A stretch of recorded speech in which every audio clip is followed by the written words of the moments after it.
तर शेतकरी बंधूंनो, आपल्या हरभरा पिकामध्ये दुसरी फवारणी घेणे गरजेचे आहे. आपल्या हरभरा पिकाचा 45 ते 50 दिवसानंतर हरभरा पिकामध्ये फुल धरण्यास किंवा कळी धरण्यास सुरुवात होते.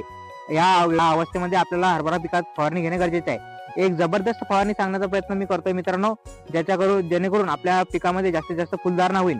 त्यामध्ये आपण महाफीड कंपनीचं महाफ्लोरा, जे की 54028 या नावाने मार्केटमध्ये मिळते, त्याचा 80 ते 100 ग्रॅम प्रति 15 लिटर पंपाच्या हिशोबाने आपल्याला वापर करायचा आहे. त्यानंतर जर आपण विचार केला मित्रांनो, तो गोदरेज कंपनीचं डबल, ज्याच्यामध्ये होमोब्रॅसिलिन हा कंटेंट भेटते, त्याचा 5 ml प्रति 15 लिटर पंपाच्या हिशोबाने आपल्याला वापर करायचा आहे.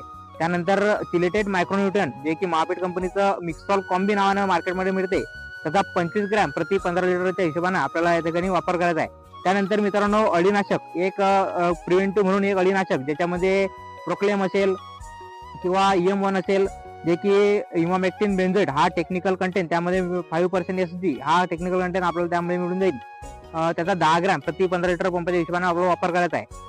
जेणेकरून आपल्या हरभरा पिकामध्ये जास्तीत जास्त फुलधारणा, कळीधारणा आणि जास्तीत जास्त फुटे फुटतील आणि आपल्या उत्पन्नामध्ये भर कसा होईल याचा प्रयत्न आपल्याला या फवारणीतून घ्यायचा आहे. तर आमची माहिती तुम्हाला कशी वाटली कमेंट सेक्शनमध्ये सांगा आणि तुमच्या जास्तीत जास्त शेतकरी ग्रुपला हा व्हिडिओ शेअर करा, जेणेकरून जास्त गरजूवंत शेतकऱ्यांचा याचा फायदा होईल. तर भेटूया मित्रांनो पुढच्या व्हिडिओमध्ये. तोपर्यंत राम राम.